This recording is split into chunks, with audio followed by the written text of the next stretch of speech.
ปกติเนาะเขาเปิดหน้าจอไมค์มานี่จะเป็นเอานี้เปิดหน้าต่างไมค์ขึ้นมาตัวนี้ลากไปไว้บนอื่นบ่ได้ป่ะมันปังเครื่องมือนี่ระบบเป็นนึงเนาะคือปกติเนาะก่อนที่เขาจะไปตั้งนะมันเขาเปิดตัวนี้ขึ้นมาเนาะมันจะเป็นหน้าจอหน้าต่างธรรมดานี้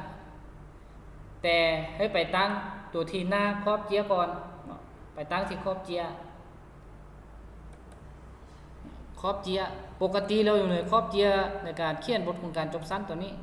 ทุกครั้งต้องมาเบิ่งตัวนี้ก่อนเนาะเพราะว่าบางตัวนี่มันจะโปรเซสเป็น AC เนาะฉะนั้นต้องมาเลือก AC ก่อนทุกครั้งเวลาที่เขียนท่านฉะนั้นถ้าว่าเจียรวงตั้งคือ 3.17 มันออโต้แต่เนาะแต่ถ้าหากว่าในกรณีเขียนบทของการจบสั้นจะมีบทที่มีตั้งแต่หน้าปกไปฮอดบทที่1เนาะเบื้องถึงคือ 3.17 มันตั้งแต่บทที่จะมีตั้งแต่หน้าปกเนาะจะมีปกโน้ปกไหนมีคำนำเนาะสารบานต่างๆท่านคือเบื้องถึงคือ 3.17 มันเนาะคือง่ายๆก็คือให้ชื่อว่าตั้งแต่หน้าปกไปฮอดอันบทที่1 3.17 ตัวเบื้องถึงนะเปลี่ยนเป็น 3.17 3.17 หลังจากที่เราก่อนที่เราจะไปเขียนเอกสารท่านให้เราเบรกหน้า1ไว้ถึงท่านก่อน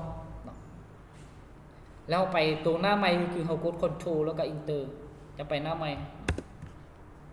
กด Ctrl Enter เฮ็ดไปตามเลยหลังจากนั้นมาฮอดหน้านี้นะให้มาเบรกหน้าไว้เนาะมาเบรกหน้าเข้ามาเบรกหน้านี้ไว้เพื่อบ่ให้เกี่ยวข้องกับหน้าถึงนี้หน้าถึงนี้เขาเอาไว้เห็นเนี่ยคือกรณีเขาจะมาเฮ็ดสารบานบอกเฮ็ดหน้าโป๊กบอกเนาะเพราะอันนี้ได้คือเขาต้องมีเนื้อในก่อนแล้วจึงมีสารบานมีตัวนี้ตัวนั้นฉะนั้นแล้วเอา1หน้านี้ไว้ก่อนเอา1หน้านี้ไว้ก่อนแล้วไปเขียนเนื้อในเส้นหน้าที่ช่องนี้คืออยู่ในนี้เขาได้เบรกไว้แล้วฉะนั้นเวลาที่เราเบรกไว้นี้ให้เขาไป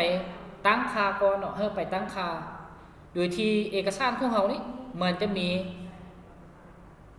เนื้อในนี่คือเข้าว่าเป็นแบบตัวหนังสือปกติลงบ่มีเฮดดิ้งบ่มีหยังเนาะ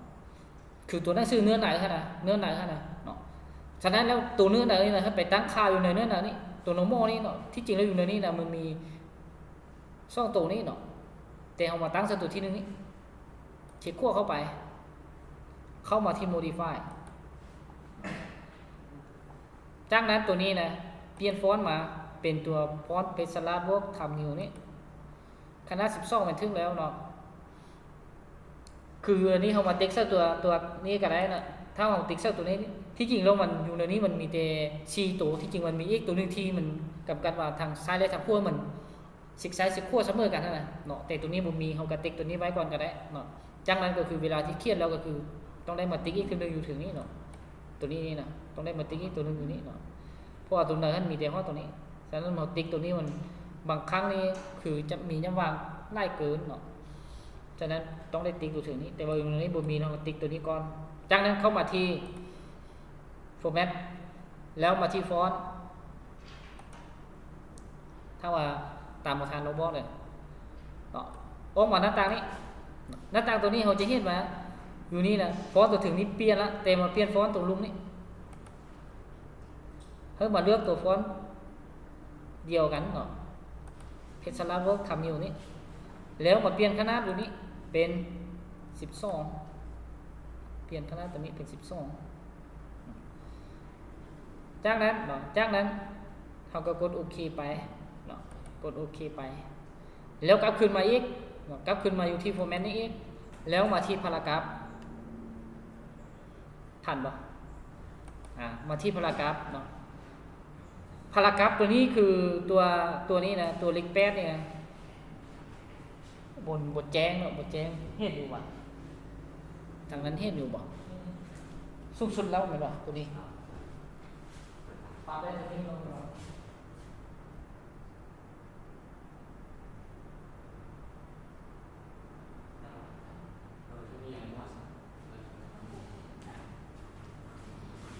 ตัวนั้นจะไม่เห็นแจ้งเนาะ ตัวนี้พารากราฟตัวนี้ตัว after ตัวนี้เซอร์เป็นศูนย์select ศูนย์เข้าไปแล้วมาเบิ่งตัวนี้คือตัวนี้ให้เซอร์เป็น 1.115 แล้วเข้ามาที่เทปอันนี้แล้วเซอร์ 1.27 แล้วก็กดซีดมันจะออก 1.27 สังตีอยู่นี่จากนั้นก็กดโอเคไปเลยได้แล้วบ่หลังจากเรากดตัวนี้แล้วเนาะตอนนี้เรามาตั้งบททีเนาะบททีคือเป็นบทที่1บทที่2นะเข้ามาที่ตัวเลขนี้เนาะตัวที่ตั้งตัวเลขออโต้นี่นะมาตัวนี้แล้วเข้ามาที่ define นี่ define new number นี่แล้วออกมานี่เนาะจะสังเกตเห็นว่าตัวเลข1อยู่ในนี้นะ number format นี่นะมันจะออก1จำเนาะเอาตัวเลขจำมันดึงออกก่อนจากนั้นเขียนคำว่าบททีเข้าไปในนี้เขียนบททีเนี่ยว่าเนาะเอาไปเซอร์เครื่องกลางเบิ่งเนาะปกติคือว่าเซอร์เครื่องกลางคือว่าจะไปบ่หรือบ่ไปกันแล้วแต่เนาะอันนั้นก็ไปแก้เอาเนาะจากนั้นเนาะลงเข้าไปที่ฟอนต์ตัวนี้เบิ่งเข้าไปที่ฟอนต์ตัวนี้แล้วมาทางนี้เนาะแล้วมาเลือกฟอนต์เข้าไปมันเลือกตัวฟอนต์เพจสลัด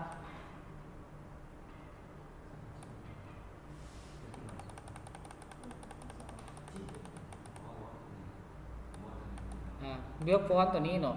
แล้วตัวนี้ให้ไปเลือกตัวเข้มเนาะแล้วมาเลือกขนาด18เนาะเพราะว่าบททีนี้เป็นขนาด18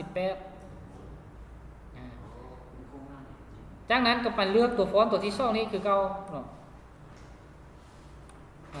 ตัวที่2นี่คือเก่าสไตล์ให้กับเลือกตัวเข้มเนาะขนาดก็เลือกเป็น18คือเก่า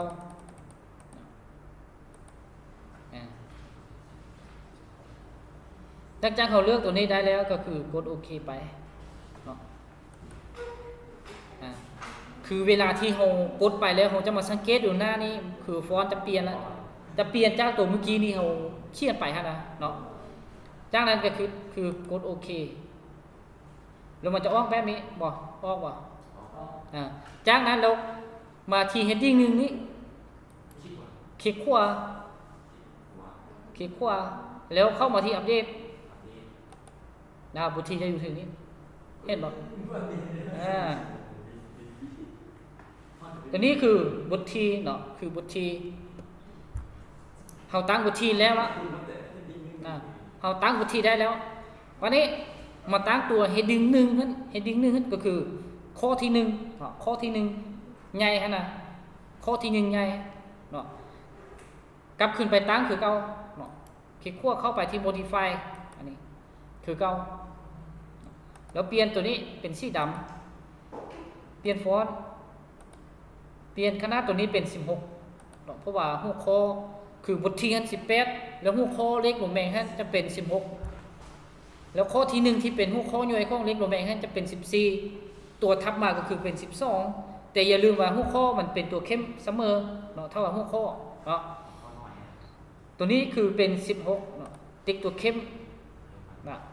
จากนั้นก็ไปที่ format คือเก่าเพราะว่าเราเปลี่ยนดูหน้านี้นะเราเปลี่ยนดูหน้านี้จะได้แต่ตัวถึงเนาะตัวลุมจะบ่เปลี่ยนนะก็เลยเรากลับขึ้นมาฟอนต์ท่านformat ท่านเรากลับขึ้นมาเปลี่ยนดูตัวที่2นี้ให้เป็นทำ new เนาะให้เป็นเพจสลับว่าทำ new ตัวนี้เปลี่ยนเป็นตัวเข้มคือกันเนาะหัวข้อตัวนี้เป็น16หลังจากเราเปลี่ยนตัวนี้มาแล้วก็คือกดโอเคไปเลยเนาะส่วนตัวอื่นตัวพารากราฟเนาะพารากราฟนี่เราได้ตั้งแต่ตัวตอนต้นมันก็คือกันแล้วเนาะกับโบตั้งก็ได้เนาะคือตัวเทปบอตัวนั้นน่ะ เขาได้ตั้ง 1.27 ละก็คือมันจะไปเซฟอยู่ในนั้นละนะหลังจากเขาตั้งตัวนี้แล้วก็คือกดโอเคไปเนาะเขาจะไม่เห็นว่าเมื่อเขาตั้งแล้วฟอนต์ตัวนี้กับตัวที่เขาไม่ได้ตั้งนี่มันจะต่างกันตัวได้ที่เขาตั้งไปแล้วมันจะต่างตัวได้ที่เขาไม่ได้ตั้งก็คือมันจะอยู่ในฟอนต์อันตัวที่มันตามมันฟอร์แมตของมัน Microsoft เนาะฉะนั้น heading ตัวหัวข้อตัวที่1นี่เขามาแล้วคือหัวข้อตัวที่1นี่มันเป็นหัวข้อของมันเล็กโมเมนต์เนาะดูตัวอย่างตัวนี้นี่เท่านี้เนี่ยเอาปึ้งมาให้อาจารย์เบิ้งนี่ปึ้งกับหน้าอยู่คือหัวข้อเนาะหัวข้อนี้18ตัวนี้เล็กโมเมนต์นี่นะเป็น16เข้มเนาะเนื้อหนังนี้คือ12หัวข้อตัวนี้กับหัวข้อตัวนี้เป็นหัวข้อคือกันหัวข้อซ้ำกันแต่หัวข้อหน่วยนี่นะตัวนี้นะ14เนาะหัวข้อนี้เป็นหัวข้อหน่วยของหัวข้อนี้ตัวนี้เป็น14แต่ถ้าว่ามีหัวข้อย่อยจากตัวนี้เป็น 1.1 นะก็แสดงว่าจะเป็น12เนาะเป็น12แต่เป็นตัวเข้มเนาะแต่ตัวนี้เราตั้งได้ตัวนี้ต่อไปคือเราตั้งตัวนี้ตัวนี้14เนาะ14มาตั้งตัวนี้14เนาะเพราะฉะนั้นตัวนี้คือเราจะไปตั้งใส่ตัว heading 3เนาะมาตั้งใส่ตัว heading 3ตัวนี้ตั้งคือกันออกบ่มีบ่ heading 3ออกมาบ่นี่ไปติ๊กตัว2นี่นะถ้าพวกน้องติ๊กตัว2แล้วตัว3จะออกมาถ้าพวกน้องไปติ๊กตัวนี้คือมันจะให้ไปนะเนาะตั้งคือกันเนาะคลิกขั้วเข้าไป modify คือกันจากนั้นก็เปลี่ยนเนาะจากนั้นก็เปลี่ยนฟอนต์เนาะตัวนี้เป็น14อันนี้เนาะตั้งเป็น14เข้าไปที่ฟอนต์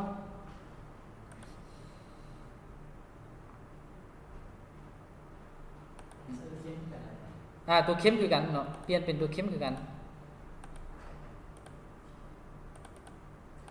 เปลี่ยนเป็น14เนาะได้จากหัวตั้งแล้วก็กดโอเคไปเลยเนาะ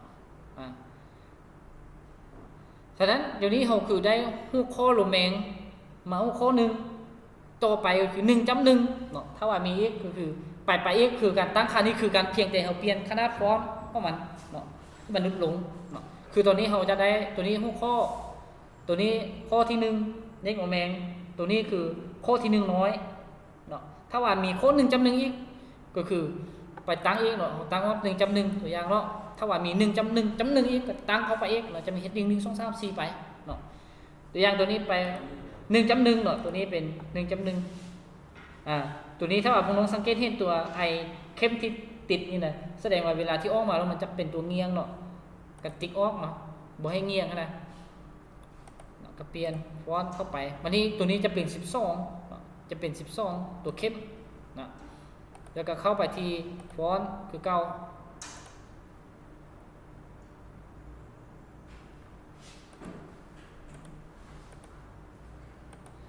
ฟอนต์จะไปที่ตัวเข้มขนาด12ตั้งของตั้งแล้วก็กดโอเคไปเลยคือแสดงตัวนี้เราได้หมดละเนาะเราจะตั้งได้ตัว normal ก็คือตัวเนื้อไหนบทที่หัวข้อที่1หัวข้อ1น้อยเนาะ 1.1 มาหมดละจากนั้นเราก็เขียนเนาะและการโชว์ heading ตัวนี้ให้เข้าไปที่ new ไปที่ view เนาะลงมาติ๊กตัวที่3นี่เนาะ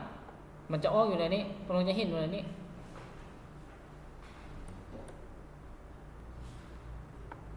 ได้ป่ะได้แล้วดิตัวอย่างเนาะตัวอย่างว่าเขียนตัวนี้ว่าบทที่1นี่เขียนว่าบทน้ำตัวอย่างบทน้ำคือลักของมันก็คือจะเป็นตัวนี้เนาะคือเฉพาะตัวบทน้ำนี่นะเราเขียนตัวนี้เราต้องได้เปลี่ยนเด้อตัวนี้เราต้องได้เปลี่ยนเนาะเพราะว่าตัวนี้เราบ่สามารถไปตั้งกับตัวถึงรวมตัวถึงนี้ได้เฉพาะตัวนี้นะต้องได้เปลี่ยนขนาดของตัวนี้ต้องได้เปลี่ยนขนาดตัวนี้และเปลี่ยนฟอนต์ตัวนี้เฉพาะตัวที่ติดกับตัวนี้นะคือถ้าว่าเราเขียนเป็นแบบนี้เนาะตัวนี้เป็น18คือกันเนาะเพราะว่ามันต่อจากตัวนี้เวลาที่เราเขียนเป็นแบบนี้แล้วเนาะเจ้าเรามาสังเกตอยู่นี่บทน้ำบทที่1บทน้ อยู่ในสารบัญมันต้องออกแบบนี้ต้องเขียนโตแบบนี้บ่แม่นลงแถวเนาะแต่ถ้าเฮากดลงแถวเนาะคือตัวนี้เฮาบ่ต้องการลบออกเนาะถ้าว่าเฮากดแบบนี้น่ะคือปกติเนาะอยู่ในบทนี้เฮาก็ต้องได้เห็นแบบนี้อยู่แล้ว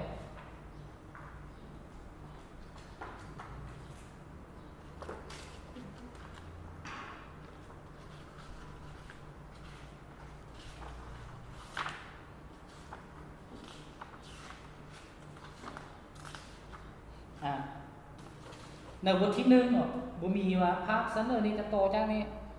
บทที่1ตัวนี้คือเสนอก็คือต้องอยู่ลงแถวเนาะต้องลงแถวมาแบบนี้แต่ถ้าเฮาลงแถวคือตัวนี้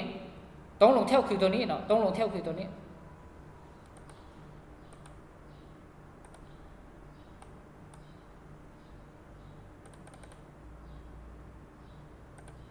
ตัวนี้เราต้องได้ลงแถวอยู่แล้วเนาะเราต้องได้ลงแถวมานี้ลงแถวเป็นแบบนี้ลงแถวเป็นแบบนี้แต่ถ้าเรามาสังเกตเนาะถ้าเราลงแถวตัวนี้จะบ่เห็นว่าต่อจะบ่เห็นว่าต่อหรือว่าเราเขียนดูถึงนี้ตัวอย่างเราเขียนดูถึงนี้ตัวนี้ออกแต่ตัวนี้บ่ลงแถวเป็นแบบนี้ถ้าเราอินเตอร์ล่าเนาะอินเตอร์ล่านี้มันจะลงมานี้แสดงว่าบ่ได้เนาะฉะนั้นมีวิธีเนาะวิธีนี้ก็คือให้เรากดเป็นกันเด้อกดshiftเนาะกดshift enter กด shift enter กด shift แล้วก็ enter ได้ป่ะติ๊กเซอร์ทางหน้านี่นะแล้วเราจะมาเห็นว่าตัวนี้มันได้ละต่อตัวนี้ละเนาะตัวนี้ต่อตัวนี้และตัวนี้ก็ได้ตามจุดประสงค์ของเราละให้มันลงแถวเนาะแสดงว่าตอนนี้ได้แล้วก็คืออยู่ในบททีนี้จะเขียนเป็นแบบนี้เนาะแต่เราจะมาสังเกตเห็นเนาะเราจะมาสังเกตเห็นว่าตัวถึงนี้เราติ๊กกลางแต่มันโมมากลางช่องตัวนี้บ่ซื้อน่ะเพราะว่าเวลานี้ตัวนี้กวมเอาพื้นที่ของตัวนี้มาเนาะฉะนั้นตัวนี้นะถ้าว่ากวมพื้นที่ตัวนี้มาแล้วให้ยับตัวถึงนี้เนาะปรับแต่ตัวถึงนี้เล็กน้อยมาให้มันเอาให้เราเห็นว่ามันมาซื้อกับตัวนี้แล้วก็พอเนาะติ๊กตัวถึงนี้เลยเนาะคือตอนนี้เราได้ละเราได้แบบบททีตัวนี้ได้ละฉะนั้นตัวนี้คือวันนี้มาเป็นเนื้อหนาเนาะตัวอย่างว่าอาจจะเป็นเนื้อหนาแบบนี้มาเนาะอาจจะเป็นเนื้อหนานี้มาแล้วตัวที่เราตั้งว่า 1.27 มันจะมาปรากฏอยู่นี้เนาะจะมาปรากฏอยู่นี้เราจะเห็นว่าตัวนี้ตัวดำๆนี่นะเห็นบ่ 1.27 ตัวนี้แหละจากข้อนี้ไป 1.27 เนาะแล้วเรากดเทปเนาะกดปุ่มเทปตัวนี้ก็คือมันจะย่าวางไป 1.27 สังตีเนาะหลังจากนั้นได้บ่หมอข้อนี้บ่นำทันบ่กดแท็บ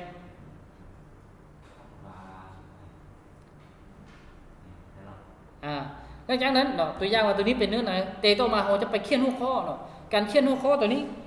ให้พิมพ์เอาบ่ให้ใส่ตัวเลขออโต้นี่ถ้าพวกน้องใส่เลขออโต้เวลานั้นพวกน้องจะควบคุมเอกสารบ่ได้พิมพ์เอาเนาะตัวอย่างว่าเป็นเลขลงแมง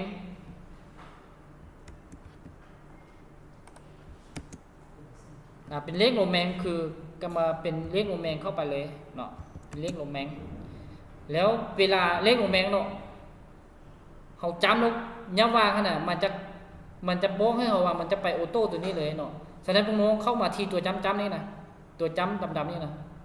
เห็นป่ะติ๊กตัวนี้แล้วเข้าไปที่ตัวอันดูนี่อันดีออโต้นี่ตัวที่1เลยเนาะแสดงว่าเดี๋ยวนี้คือตัวนี้จะมาตามตัวที่เขาเขียนเองมันจะบอกไปติ๊กตัวออโต้เนาะจากนั้นก็พิมพ์เข้าไปตัวอย่างว่าที่มาเนาะกับตัวอย่างว่ามีเนื้อในว่าที่มาเรียกความสำคัญ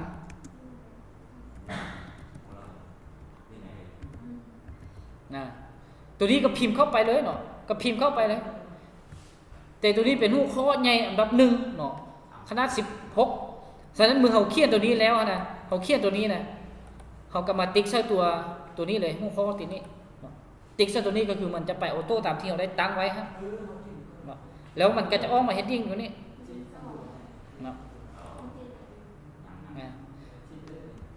หลังจากเขาเขียนหัวข้อตัวนี้แล้วคือตัวอย่างว่าตัวนี้เป็นเนื้อในเนาะเป็นเนื้อในก็เอาเข้าไปแล้วนี่เข้าไปแล้วนี่กดแท็บเข้าไปตัวนี้ก็คือเขากดแท็บเข้าไปเนาะ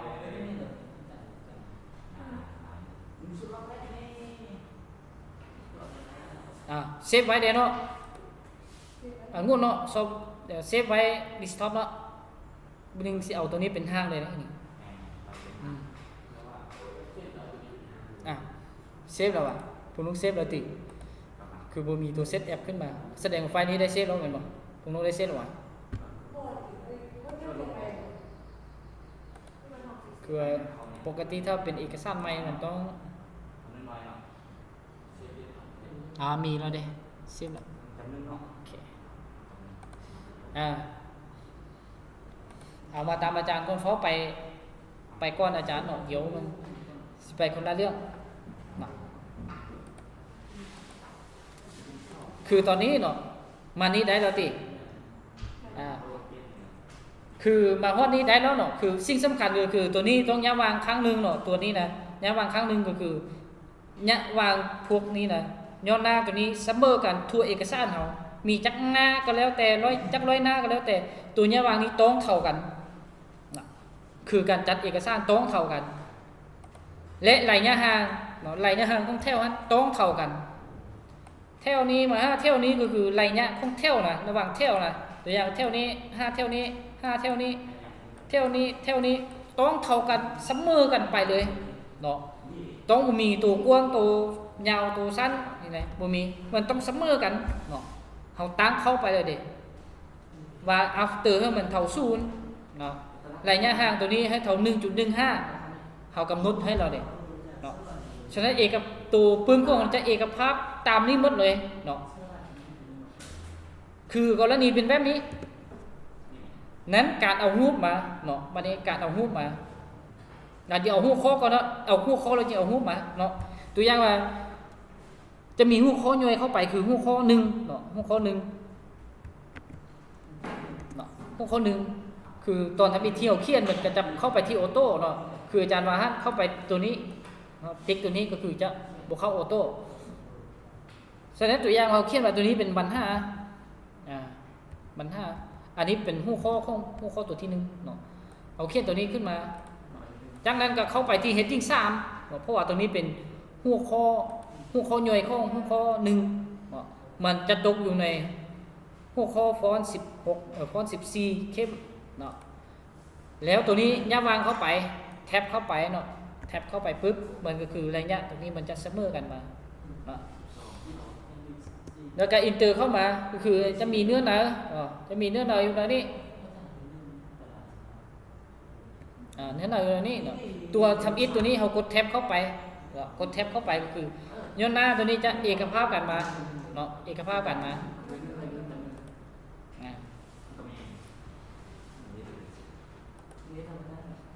ฉะนั้นถ้าว่าไปอีกอันข้อ 1.1 เนาะไป 1.1 ตัวอย่างว่าไป 1.1 1.1 เนาะ 1.1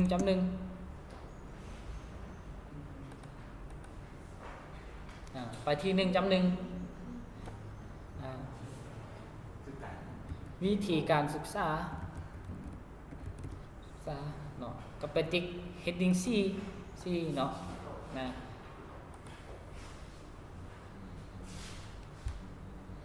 และแนววางตัวนี้เข้าไปแนววางตัวนี้เข้าไปทุกครั้งตรงแนววางตัวเลขตัวนี้ฉะนั้นเราจะเห็นว่าระยะห่างย้อนหน้าระยะห่างของตัวนี้ไปหาตัวนี้เนี่ยตัวเริ่มต้นนี่เนี่ยจะเสมอกันเนาะจะเสมอกันแต่ละตัวนี้จะเสมอกันจะเสมอกันและเวลาที่เราเขียนเนื้อหาตัวนี้เรากดแท็บเข้าไปก็คือมันจะเสมอกันเนาะมันก็จะเสมอกันไปเนาะอันนี้คือการเฮ็ดรูปแบบเนาะการเฮ็ดรูปแบบฉะนั้นในกรณีเนาะกรณีเขาเอารูปเข้ามาตัวอย่างว่ามีรูปอยู่ในนี้เนาะมีรูปอยู่ในนี้แทรกรูปเข้ามา insert รูปเข้ามามีรูปบ่งุ่นรูปอยู่ซะอยู่ในนี้บ่มีว่ะด็อกคิวเมนต์ตรงนี้บ่มี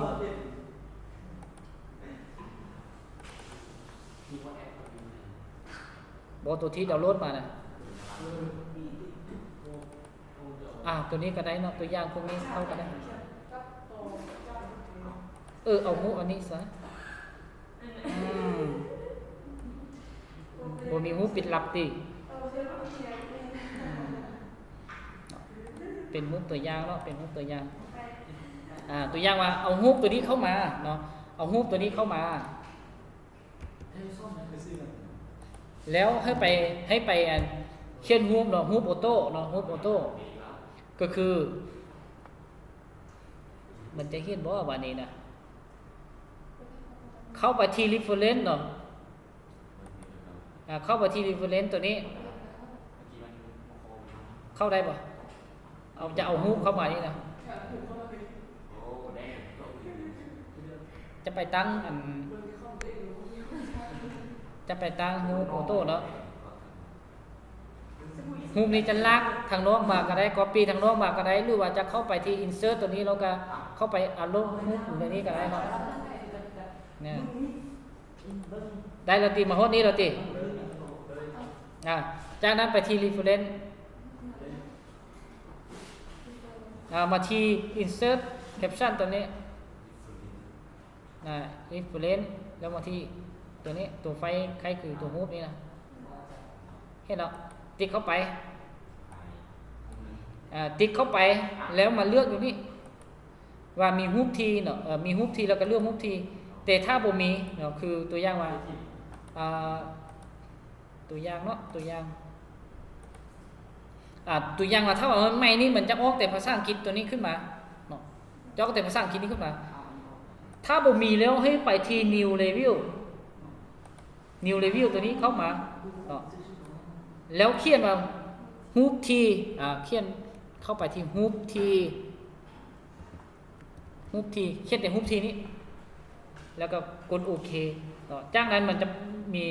จะปรากฏมาอยู่ในนี้ตัวที่เราอยากจะเขียนรูปทีตัวนี้เราเลือกตัวนี้เนาะตัวนี้จะเห็นว่าขึ้นมาว่ารูปทีนึงถ้าเราเอาตามนี้ก็คือจะขึ้นรูปที1 2 3 4มันบ่อาศัยอย่างเลยเนาะจะไปบทมี50รูปมันก็เริ่มแต่ตัวอย่างบทที่1ฮอดบทที่5มี50รูปมันก็จะออก1 2 3ไปฮอด50มันจะบ่ออกว่า1 1 2ไปเนาะฉะนั้นแต่ตัวนี้แล้วเพื่อให้ไปเองใส่บทที่ให้เข้ามาที่ number นี้เข้ามาที่ number นี้เข้ามาที่ number นี้จากนั้นเนาะถ้าว่าตัวนี้นะโมเมนต์1 2 3เนาะเพราะว่าตัวนี้มันจะมีรูปแบบต่างกันตัวอย่างออก A B C บอกออกเลขลงแมงบอกสินะแต่เราต้องการว่าออกเป็นตัวเลขตัวนี้เนาะกับเลือกตัวนี้มา1 2 3นี้ไปมันจะขึ้น1 2 3ไปเนาะจากนั้นให้มาติ๊กตัวนี้แล้วมาเบิ่งตัวนี้เนาะคือรูปของเรานะตัวอย่างว่า3จำ1บ่หรือว่า3แล้วคิดโต1บ่รูปแบบที่เราต้องการนะตัวอย่างรูปแบบที่เข้าให้เราเฮ็ดนั่นน่ะเนาะคือบางเอกสารมันจะเขียนว่ารูปที่3แล้วคิดโต1รูปที่3คิดโต2สินะแต่ของเรานี่แม่นโฟร์แมตของเรานี่มันรูปที่3จำ1 3จำ2ก็คือใช้ตัวจำเนาะฉะนั้นมาเลือกตัวจำนี่เนาะตัวที่2นี่คือเป็นตัวจำเราเลือกตัวที่2นี่เป็นตัวจำแล้วกดโอเคเนาะหลังจากเรากดไปแล้วเราจะเห็นตรงนี้เราจะเห็นว่ามันเป็น1จำ1เนาะ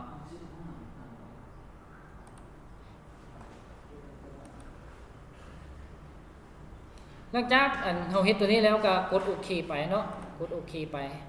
แล้วมันจะออกมาแบบนี้จะออกมานี่เนาะแล้วก็เปลี่ยนฟอนต์ตรงนี้ก็ได้เนาะ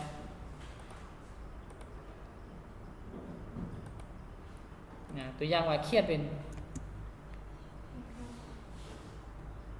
รูปอย่างก็เขียนเข้าไปเนาะเขียนเข้าไปเสื้อกลางเขาได้รูปเขาได้ต้นแบบแล้วเอาแต่ต้นแบบนี้ไปเนาะก๊อปปี้ตัวนี้ไปตัวอย่างมีอีกรูปตัวนึงอยู่ในนี้รูปตัวนึงอยู่ในนี้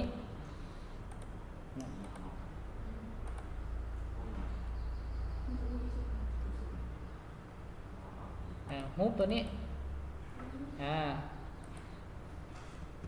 แล้วก็ copy ตัวนั้นมาเนาะ copy ตัวที่เราได้เฮ็ดตัวที่1นี่นะ copy ตัวนี้มาเนาะตัวอย่างว่าจะมีเนื้อในเป็นแบบใดเขียนเข้าไปเนาะ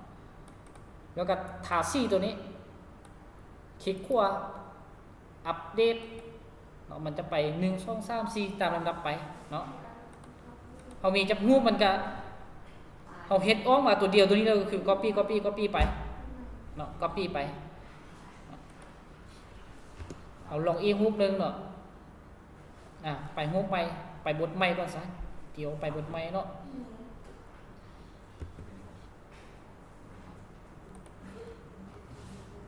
ทันบ่เอาว่าตัวนี้ทันบ่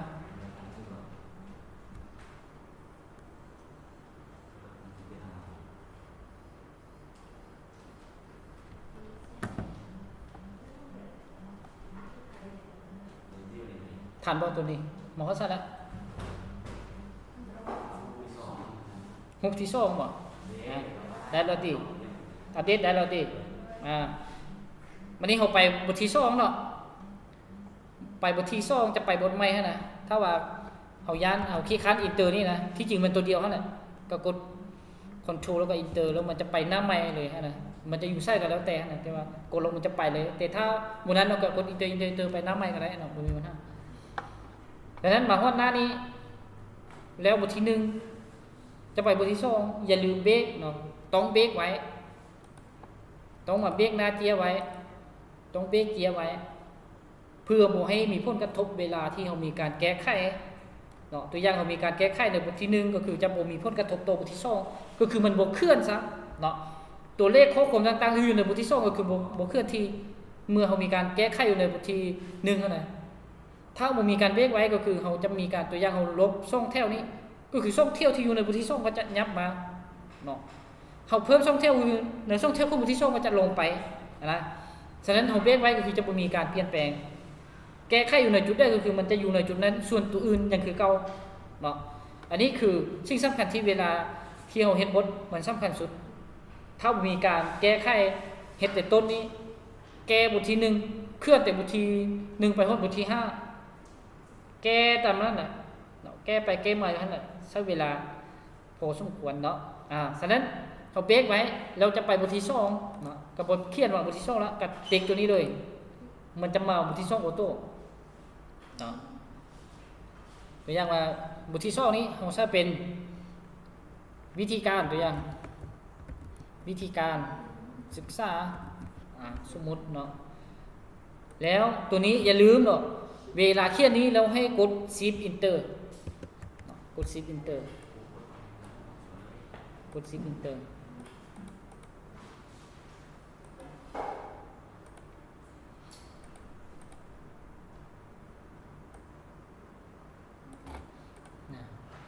หลังจากเราเขียนกด Shift Enter แล้วมันเราจะเห็นว่าตัวนี้คือกันเนาะมันเทิงแล้วฉะนั้นเราจะไปข้อ1คือกันเนาะจะไปกลับคืนไปข้อ1คือกันจะขึ้นต้นมาด้วยตัวเลขโรแมง1นี่คือกันเนาะ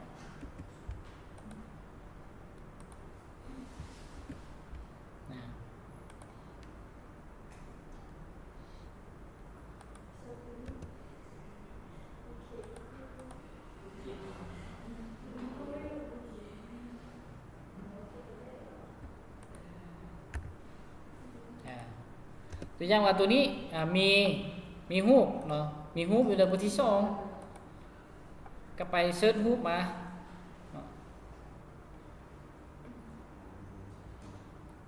รูปตัวได้ว่ารูปงามนะตัวนี้ซะหลังจากเราเอารูปมา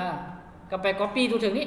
copy ตัวถึงนี้มาบ่ต้องไปเฮ็ดตัวถึงเนี้ยเราจะกลับขึ้นไปเฮ็ดตัวที่ reference นี้กลับมาที่คือกันคือกันเนาะแต่เราเฮ็ดได้ตัวนึงแล้วก็ copy เข้าไปเลยเนาะ copy เข้าไปเลยจะอยู่บทได้กันแล้วแต่เอาบทที่5มาใส่ช่องก็ได้เอาช่องมาใส่บทที่5ก็ได้บ่มีปัญหาเนาะ copy แล้วมาแพทซะเลยเนาะก็เขียนเนื้อในเข้าไปเนาะแล้วก็อัปเดตเนาะอัปเดตเข้าไปมันก็จะเปลี่ยนตามบทที่เลยเนาะช่องนึงไปเลยเนาะเวลาที่เราอัปเดตปึ๊บก็คือมันจะเปลี่ยนปั๊บ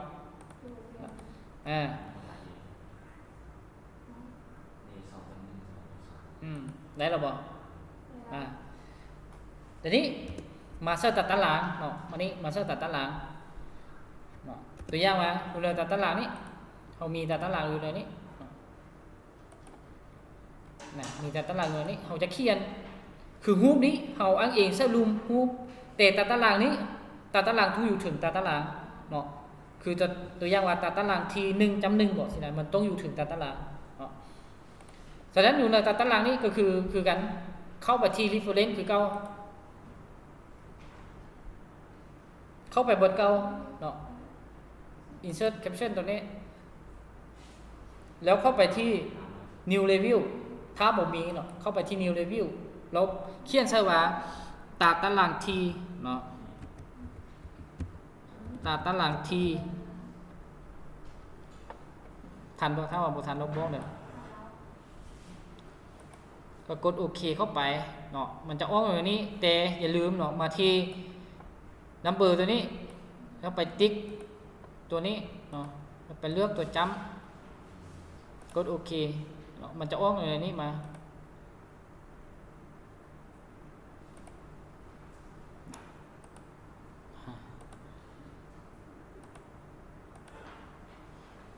กดโอเคเนาะมันจะออกตัวนี้มาเนาะ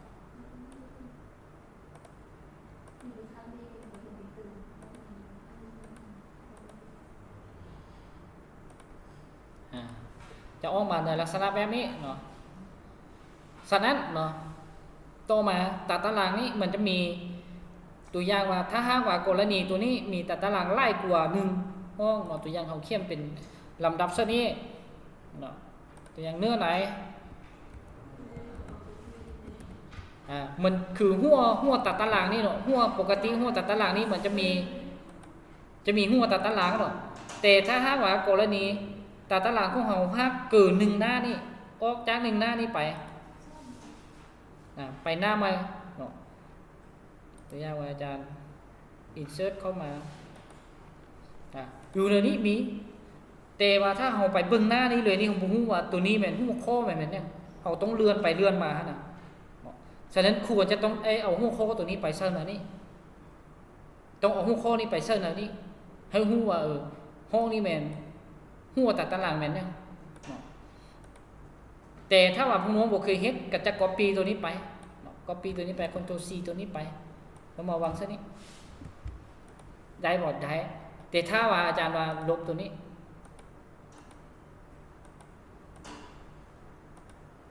นี่จันลบมันขึ้นมาแล้วได้เนาะเห็นบ่ถ้าเอา copy ไปเมื่อได้เอาที่ลบ1ตัวนี้มันก็จะเลื่อนขึ้นมาในตัดตารางนั่นน่ะจะเลื่อนขึ้นมา1ตัดตารางเนาะฉะนั้นจะเฮ็ดให้เฮาได้แก้ไขไปมาฉะนั้นตัวนี้บ่เอาเนาะวิธีนี้บ่ถูกเฮาบ่ใช้วิธีนี้เนาะ delete โดยที่เนื้อไหนนี่ให้ไปคลิกเมาส์อยู่ทางนอกนี่คลิกเมาส์ให้เหมือนซื้อแถวนี้นะแล้วมันจะทาสีแล้วเข้ามาที่ไปซะแล้วบาดีนะตัวนี้บัง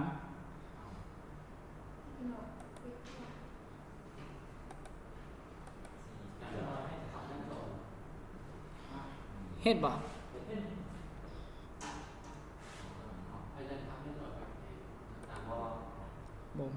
ตัวนี้มันไปบ่ได้เลย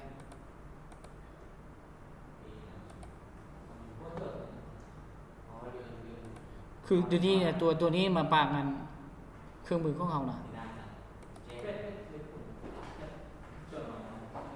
อ๋อเป็นโจน้อยใช่ไหมโจน้อยนี่โอเค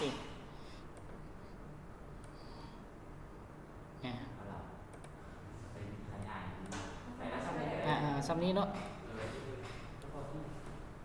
คือ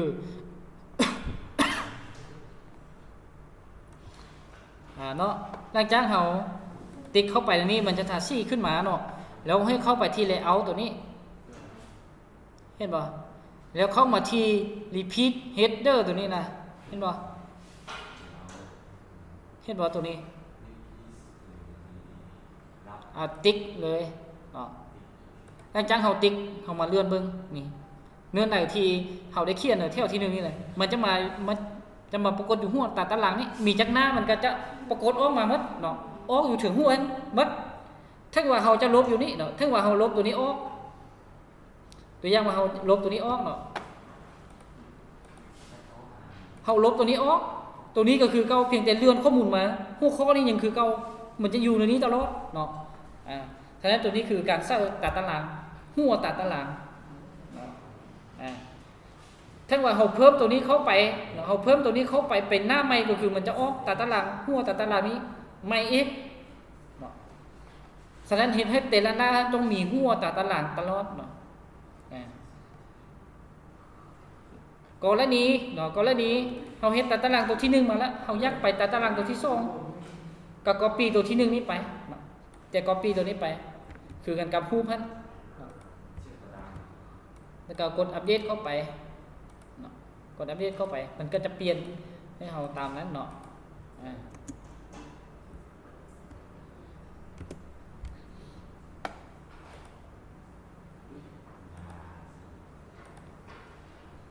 มันก็จะเปลี่ยนตามนั้นตัวนี้คือหากเอกสารที่เราจะเขียนก็จะมีประมาณนี้มีเดทเท่านี้เนาะหลังจากเราเขียนตัวนี้แล้วอย่างอีกตัวนึงตัวที่จะไปตั้งค่าว่าหน้านี้มันต่างจากหน้าอื่นเราตามไปเนาะมาเบิ่งตัวนี้คืออยู่ในบทที่2ตัวนี้เนาะบทที่2นี้มันตัวอย่างว่าอาจารย์เอาอันตัวอย่างว่าตัวนี้อาจจะมีเนื้อหนังแล้วต่อมาอาจจะมีหัวข้อเป็น heading ตัวที่1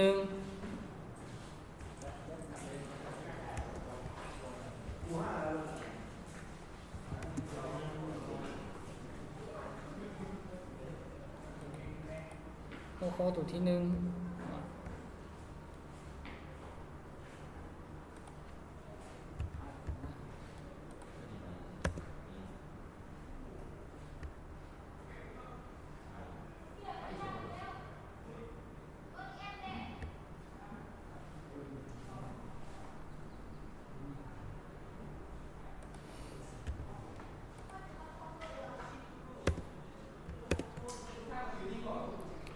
ตัวอย่างเนาะตัวอย่างว่าอาจารย์ตัวนี้จะปรับตัวนี้เบื้องถึง 3.17 เบื้องนี้ 3.17 แล้วตัวนี้ 2.54 เนาะก็คืออยู่ในหน้านี้เวลาที่จะไปหน้าใหม่ขนาดหน้านี้เราต้องได้เป๊กเนาะคืออยู่ถึงนี้เราเห็นว่าเป๊กแล้วแต่หน้านี้เนี่ยเราต้องมาเป๊กไว้ก่อนเนาะเป๊กเราเป๊กไว้จากนั้นเราแก้ไขหน้านี้จริงบ่มีการเปลี่ยนแปลงเนาะตัวอย่างมาเบิ่งหน้านี้เบิ่งครอบของหน้านี้เบิ่งเนาะคือครอบนี้มันเทื่องละก็บ่เปลี่ยนแปลงแต่มาเบิ่งครอบนี้มาเบิ่งครอบนี้เราเห็นว่าตัวถึงนี้ 3.17 ก็คือหน้านี้มัน 2.54 เนาะฉะนั้นต้องมาแก้ตัวนี้เป็น 2.54 แก้เป็น 2.54 จากนั้นก็กดไปเนาะตัวนี้จะเป็น 2.54 เนาะแล้วตัวนี้จะเป็น 3.17 เขาจะเห็นถ้าว่าแยกจะเบิ่งด้วยตาเปล่ามันเห็นเอาไม้บรรทัดตัวนี้ขึ้นมาเขาจะเห็นว่าระยะของตัวนี้ประมาณเท่านี้ระยะของตัวนี้ก็จะประมาณเท่านี้แต่ว่ามันจะถึงเบิ่งตัวนี้เนาะนี่เบิ่งอยู่นี่เห็น4ตัวนี้แล้วมาเบิ่งตัวนี้เนาะนี่ตัวนี้จะออก3จุดนี่เนาะฉะนั้นตัวนี้จะเป็นการเบรกหน้าเพื่อกำหนดให้แต่ละหน้าให้มันเฮ็ดเวียกได้ซ้ำกันเฮ็ดเวียกตามจุดประสงค์ของเขาเนาะฉะนั้นคือหน้านี้เราต้องการเท่าได้คือเบรกตัวนี้จากนั้นก็ไปเบรกตัวนี้แล้วไปแก้ไขจะได้ในเฉพาะตัวที่เราเบรกนั้นในวงไขคือกันไม้ไผ่นั้นจะมีปองเป็นปองเท่านั้นคือเราแก้ไขปองได้ก็คือจะเฉพาะปองนั้นตัวอื่นก็คือต้องได้ไปแก้ไขเนาะอันนี้คือรูปแบบของการเขียนเอกสารเนาะรูปแบบของการเขียนเอกสารจากนั้นเนาะจากนั้นมาจะมาเฮ็ดสารบานเฮ็ดสารบานเนาะเฮ็ดสารบานกลับมาหน้าที่1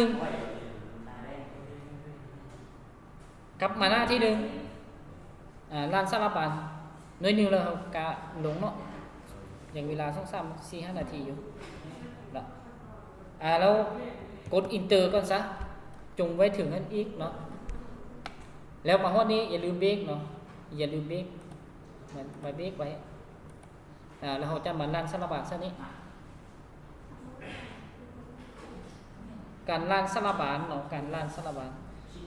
คืออยู่ในนี้เนาะการสลับเลขหน้าเนาะอาจารย์ลืมไปเนาะการสลับเลขหน้านี่ต้องเริ่มจากตัวนี้ไปหน้าที่1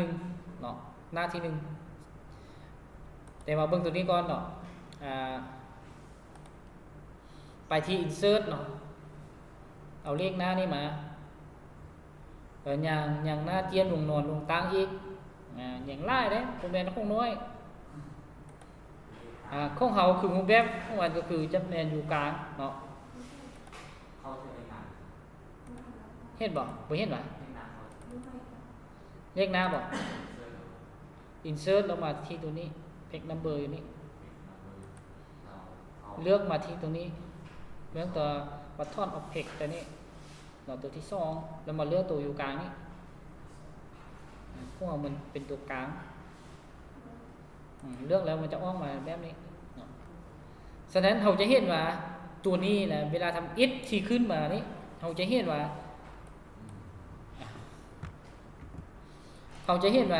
ที่จริงเราจะตั้งบทที่1หน้าที่1ตั้งแต่ตัวนี้ไป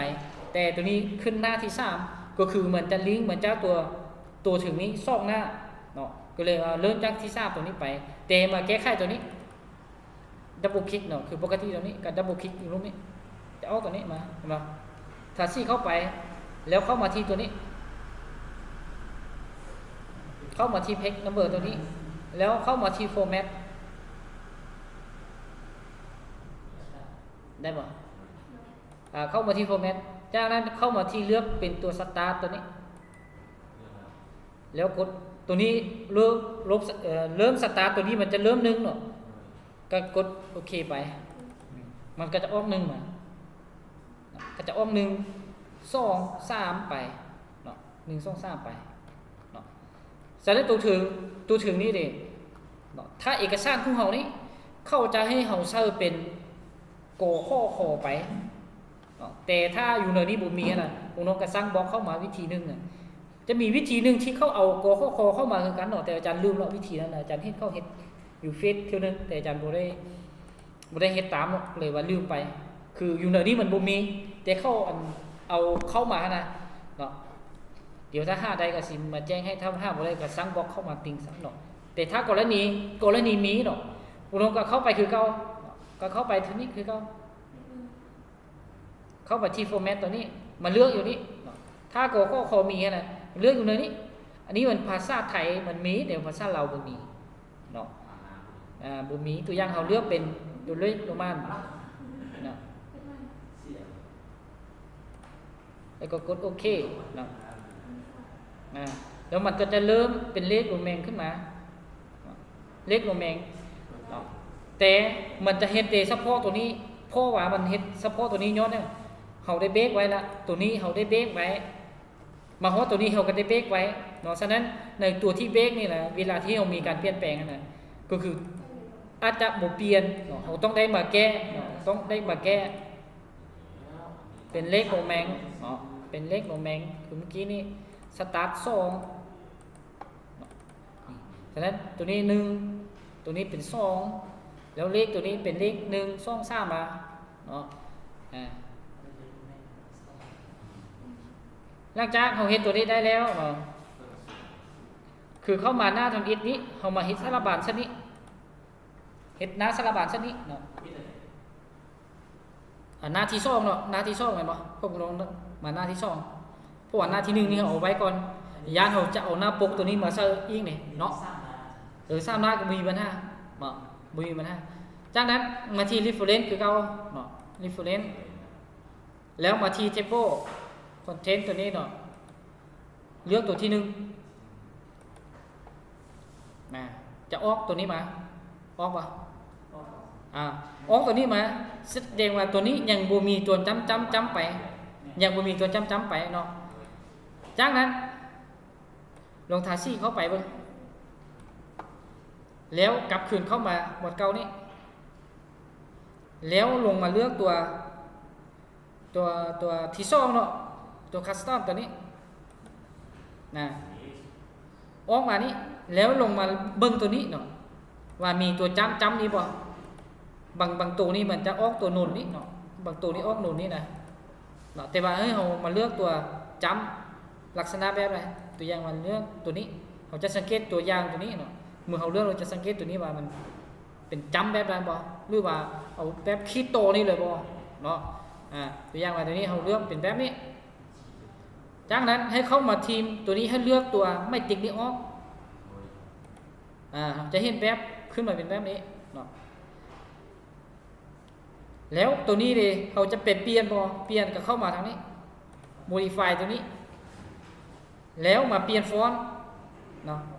เห็นบ่เข้ามาที่ modify แล้วเข้ามาที่ modify x เนาะจากนั้นก็มาเปลี่ยนฟอนต์ตัวนี้ว่าฟอนต์ของเรามันถูกหรือเปล่าเนาะฟอนต์12อยู่ในนี้นะ12เนาะแล้วเข้ามาที่ format ตัวนี้เข้าไปที่ฟอนต์เนาะแล้วเข้ามาแก้ไขตัวนี้คือเก่าเปลี่ยนฟอนต์ตัวนี้คือเก่าแล้วเปลี่ยน12ให้มันหมดเนาะบ่เข้มเนาะตัวนี้มันตัวสลับบันนี่บ่เข้มจากนั้นก็กดโอเคเข้าไปกดโอเคเข้าไปก็กดโอเคไปแต่ตัวนี้เนาะคือบางครั้งนี่เราถึงว่าเราแก้ไขไปแต่พวกนี้อย่างคือฟอนต์เนี่ยเปลี่ยนจำนวนนึงเปลี่ยนจำนวนนึงบ่เปลี่ยนเท่านั้นเนาะแต่ว่าถ้าบ่เปลี่ยนกันแล้วแต่ออกมาในนี้แล้วก็เข้ามาเปลี่ยนฟอนต์อยู่ในนี้เลยเนาะเราก็จะได้ตามนี้ก็มาเขียนว่าเขียนตัวคอนเทนต์นี้เป็นสลับบาน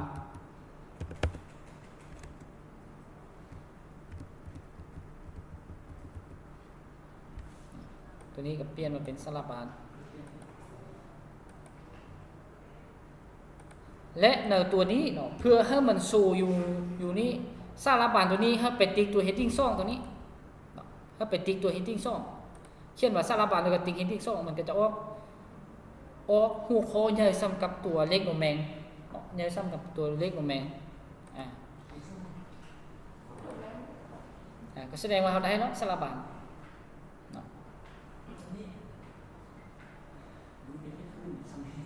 ได้บอกได้เราบอกตัวนั้นฉะนั้นวันนี้ไปอินเตอร์ไปตรงไม้เนาะไปตัวหน้าไม้จะไปเห็นสลับบานรูปสลับบานตัดตารางอย่าลืมเนาะเวลาที่เราไปหน้าไม้เราให้ไปเบรกไว้กรณีมีการเปลี่ยนแปลงอยู่ในจุดใดจุดหนึ่งบ่ให้มีผลกระทบต่อตัวอื่นเนาะ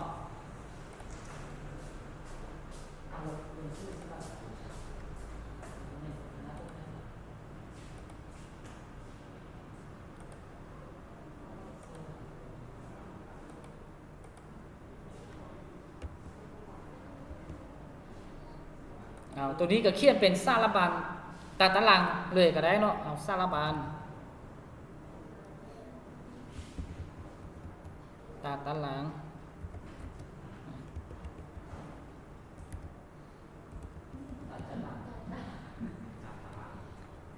สารบัญตัดตารางตัวนี้ก็ไปติ๊กเซอร์เป็นตัว heading 2นี้คือกันเนาะแล้วมันจะออกอยู่ในนี้กับอินเตอร์เข้ามาจากนั้นเข้าไปที่ reference คือเก่าเมื่อกี้นี้เราไปสร้างนี่เราไปสร้างตัว option ตัวนี้เนาะ insert option แต่ตัวนี้เราจะไป insert table ตัวนี้ขึ้นมาเลือกแต่ตัวถือเนาะอยู่บนเดียวนี้แต่ว่าเลือกตัวถือจากนั้นเพิ่มมาเลือกตัวอย่างว่าตัดตารางเนาะตัดตารางเราก็มาเลือกตัดตารางนี้เลือกตัดตารางนี้จากนั้นตัวนี้เนาะปกติเราเลือกไปทีนึงแล้วมันจะออกมาแต่ถ้ากรณีบ่ออกมาก็ต้องไปเลือกตัวนี้เนาะแล้วไปติ๊กตัวนี้ออกติ๊กตัวเครื่องนี้ออกแล้วก็มากดโอเคเลยมันจะออกมาแบบนี้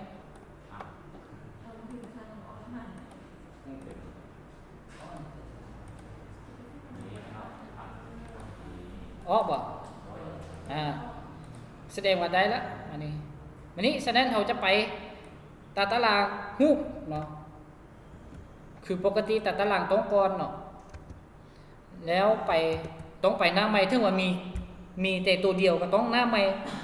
ทุกครั้งเนาะการเขียนเอกสารนี่นะตัวอย่างว่าตัวนี้บ่ให้โฮมกันได้สารบานฮูกสารบานตัดตารางให้ไปอยู่หน้าเดียวนะถึงว่าสารบานตัดตารางนี่มีแต่ตัดตารางเดียวก็ให้มันอยู่หน้าเดียวเนาะตัดตารางฮูกต้องไปตัวใหม่เนาะแต่เวลาที่ไปตัวใหม่อย่าลืมเบรกเนาะอย่าลืมเรื่องเบรกนี่นะ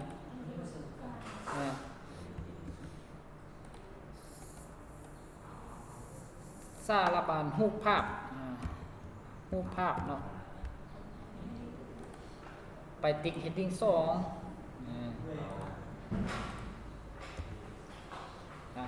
ไปบอร์ดเก่าเนาะไป reference ไป insert แต่ว่าตัวนี้บอร์ดเก่าแต่เราจะมาเปลี่ยนตัวนี้เป็นฮูกที่เนาะเปลี่ยนเป็นฮูกที่เห็นป่ะจากนั้นถ้าว่าติ๊กตัวนี้ออกเราก็มาโอเค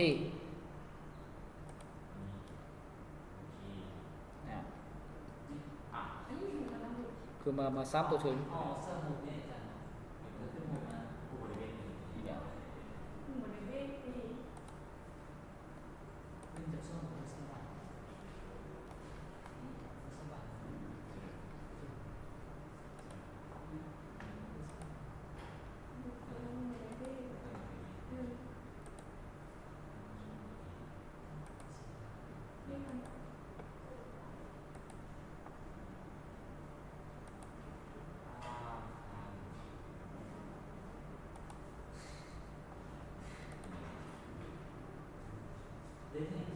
เห็นบอกได้บอกหรือว่ามาติ้ง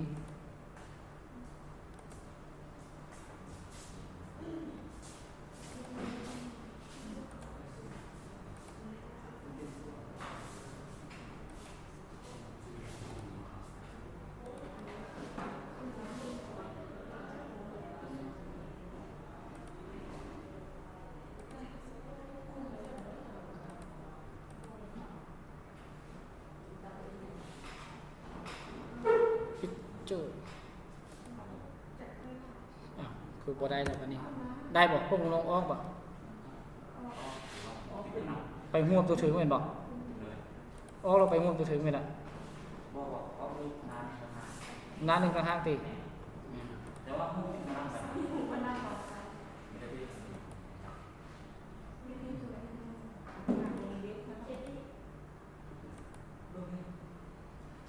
คือออกไปมีเพจตัวทีถึงนี่วะ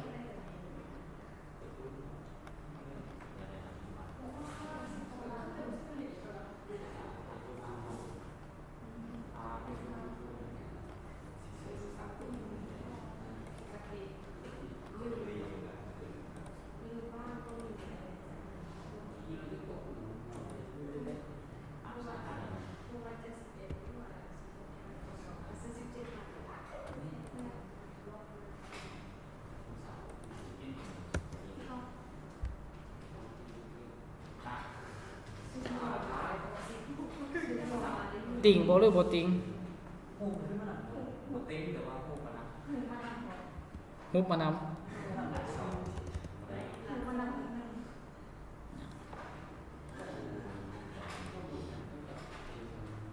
เป็นดอลลาร์บานี้นะ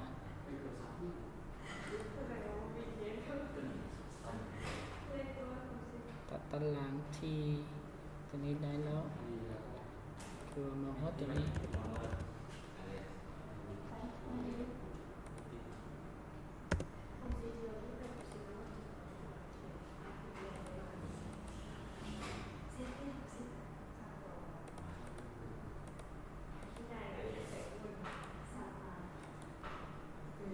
ออกมาฮุบทีแล้วไปติ่งได้แล้วเด้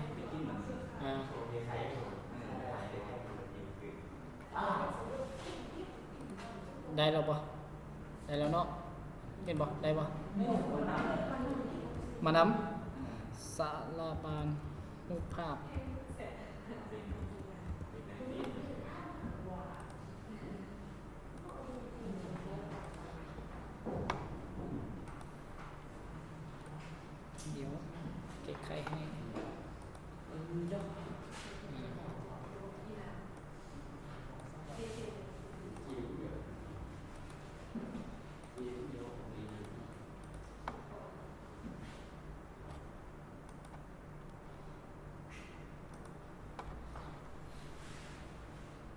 โอ้1 ชั่วโมงพอแล้ว